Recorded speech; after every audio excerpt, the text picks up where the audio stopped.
নমস্কার। আমি আজকে আর একটা নিরামিষ রেসিপি দেখাবো। বাঁধাকপির মুইঠা বানাবো। বাঁধাকপির মুইঠা বানিয়ে সেটা নিরামিষভাবেই রান্না করব। তো আমি এখানে বাঁধাকপি অল্প একটুখানি নিয়েছি, মানে 4 ভাগের 1 ভাগ। দুটো আলু সেদ্ধ করে দিয়েছি, দুটো না 1.5খানা। আর একটু আমি ছোলার ডাল পিষে রেখেছি, পুরোটা দেবো না, এখান থেকে আমি মাপ মতো দেবো। আর আমি টমেটো কেটে রেখেছি মশলার জন্য, যেটা আমি বানাবো, কি বলে, গ্রেভিটা বানাবো। তার মধ্যে আমি দিচ্ছি এই 1 চামচ ধনে পাউডার,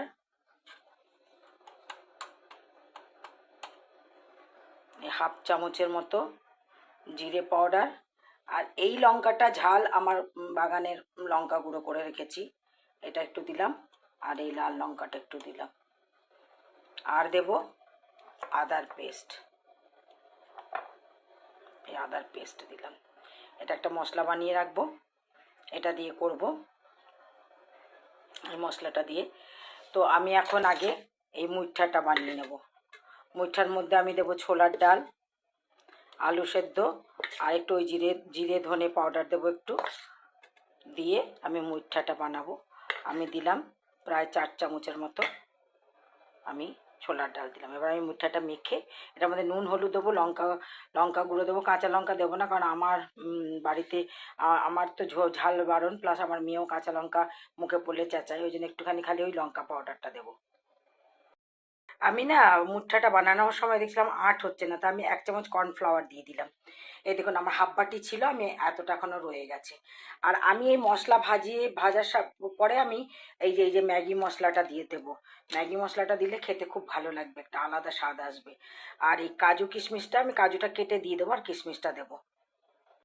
আমার বাঁধাকপির মুইঠার মিশ্রণটা মাখা হয়ে গেছে। 1 চামচ কর্নফ্লাওয়ার দিয়েছিলাম। আর এই যে আমি মশলাটা করে রেখেছি, এটার মধ্যে আমি একটু নুন দিয়ে দেবো, কারণ টমেটোর সাথে নুনটা দিলেই, নুন আপনার আন্দাজ মতো দেবেন। আমি অল্প একটুখানি নুন দিয়েছি, নুন আর হলুদ দিয়ে দিলাম আমি। এই মশলাটা আমি জল দিয়ে গুলে রেখেছি। জল দিয়ে গুলে রাখলে কী হয়, মশলা ভাজবার সময় খুব সুবিধা হয়। তাহলে আমি এই যে মুইঠার জন্য তেল দিয়ে দিয়েছি, এবার মুইঠা ভাজবো। এই যে আমি মুইঠা ছেড়ে দিয়েছি, জল হাত করে করে মুইঠাগুলো আমি ছেড়েছি, নাহলে হাতের মধ্যে লেগে যাবে। আর আমি কিছু আলু সেদ্ধ করে রেখেছি, সেটা আমি তরকারিতে দিয়ে দেবো। তাহলে আমার আগে থাকতে আর সেদ্ধ করা আলু, তাহলে আমাকে বেশিক্ষণ ওটা ফোটাতে হবে না। মশলাটা ভাজা হয়ে গেলে মশলাটা তেল দিয়ে আমি আলুটা ছেড়ে দেবো। এই যে আমার 1 প্রস্থ মুইঠা ভাজা হয়ে গেছে, আর 1 প্রস্থ আমি দিয়েছি। পুরো ভাজা হলে আমি মশলাটা দেব। এই যে আমার সব কটা ভাজা হয়ে গেছে মুইঠা। বেশি কড়া করে ভাজবেন না, তাহলে রস ঢুকবে না। আর ওই যা বড়া ভাজার পরে যেটুকু তেল ছিল, সেই তেলের মধ্যে 5 ফোড়ন দিয়ে দিয়েছি, আর তেজপাতা দিয়েছি। এবার আমি মশলাটা ছাড়বো। আমি মশলাটা ছেড়ে দিয়েছি। আমি এটা ঢাকা দিয়ে, সিমে একটু ঢাকা দিয়ে টমেটোটা গলাবো। তারপরে আলুটা দেবো। আলুটা দিলাম না, কারণ কি, আগে ভাজলাম না, এই কারণে যে আলুটা সেদ্ধ আছে, তো আলুটা কড়াইয়ে লেগে যাবে। তো এই মশলার সাথে আলুটা আমি একটুখানি ভেজে নেবো।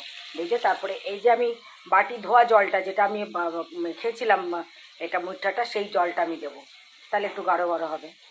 এই যে টমেটো গলে গেছে। আচ্ছা, এই রান্নাটা আপনারা পেঁয়াজ দিয়েও করতে পারেন, আর যদি কেউ রসুন খান। পেঁয়াজ বেটে, তবে পেঁয়াজ বেটে দিলে ভালো হবে, মানে পেঁয়াজ গ্রেট করে বা চপ করে পেঁয়াজটা দিয়ে দেবেন। বাকি তো সব একই মশলা আছে, পেঁয়াজ খেলে পেঁয়াজ দিতে পারেন। তো নিরামিষ, আর তাছাড়া আমরা শনিবারে নিরামিষ খাই, তাই নিরামিষে এটা আমি পেঁয়াজ দিই। এটা আমি আদা জিরে ধনে বাটা দিয়ে আর টমেটো দিয়ে আর একটু ম্যাগি মশলা জুড়ে দিয়েছি, তার জন্য একটা ভালো অ্যারোমা আসছে। এটা দিয়ে আমি তৈরি করছি। আমি আলুটা আর কাজু কিশমিশটাও ঢেলে দিয়েছি, তেল বেরিয়েই এসছে। ব্যাস, আর 1 মিনিট আমি নাড়ানাড়ি করে তারপর আমি জলটা ঢেলে দেবো। আমি জল ঢেলে দিয়েছি, জলটা একটু বেশি দিয়েছি, কারণ আমার মুইঠা অনেক গোলা আছে। মুইঠাটার জলটা টেনে নেবে, রস টেনে নেবে। আর আলুগুলো আমি পরে খুন্তি দিয়ে ভেঙে ভেঙে দেবো।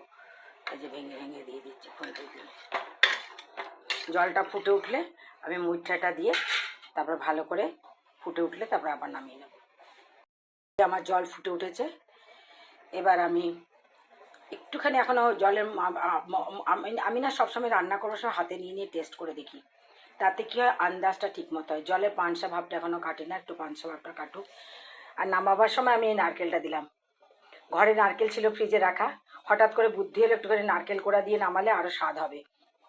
আর আমরা বাংলাদেশের বেশিরভাগ সব কিছুতে আমরা নারকেল দিয়ে খাই। তো এই জলটা একটু ফুটুক, তারপর আমি মুঠাগুলো দেবো। মুঠাগুলো ছেড়ে দিয়েছি।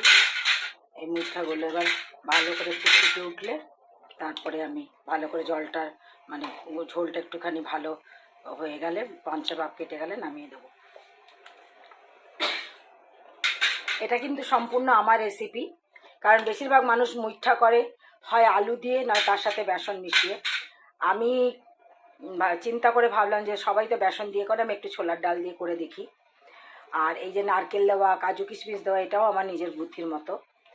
আর আমি এটার মধ্যে একটুখানি হাফ চামচ, ছোটো চামচের হাফ চামচ, আমি এই ছোটো চামচের হাফ চামচ আমি একটুখানি চিনি দিয়েছি, যাতে ব্যালেন্স হয়।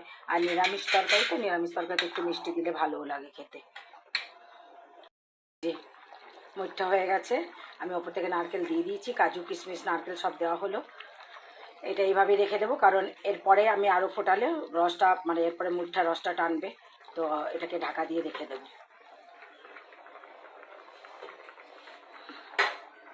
ঢাকা দিয়ে রেখে দিলাম। আর এই যে সার্ভ করলাম ওপরে একটুখানি নারকেলে দিয়ে। তো মুঠা রেসিপি আমি সমস্ত কিছু ক্লিয়ার বলে দিয়েছি। যদি আপনাদের ভালো লাগে, কারণ বাঁধাকপি এখন অসময়ের বাঁধাকপি, সবসময় বাঁধাকপির তরকারি ভালো লাগে না খেতে, এরকম করে বানিয়ে খাবেন। আপনারা ইচ্ছে করলে বেসন দিয়ে বানিয়ে খাবেন, একটু চাল গুঁড়ো মিশিয়ে দেবেন। আর পেঁয়াজ রসুন দিয়েও করতে পারেন, নিরামিষ দিনে নিরামিষের মতো করে বানাবেন। তাহলে ভালো লাগলে বানিয়ে খাবেন, লাইক শেয়ার করবেন, সাবস্ক্রাইব করবেন, কমেন্টস করবেন। আসি তাহলে, নমস্কার।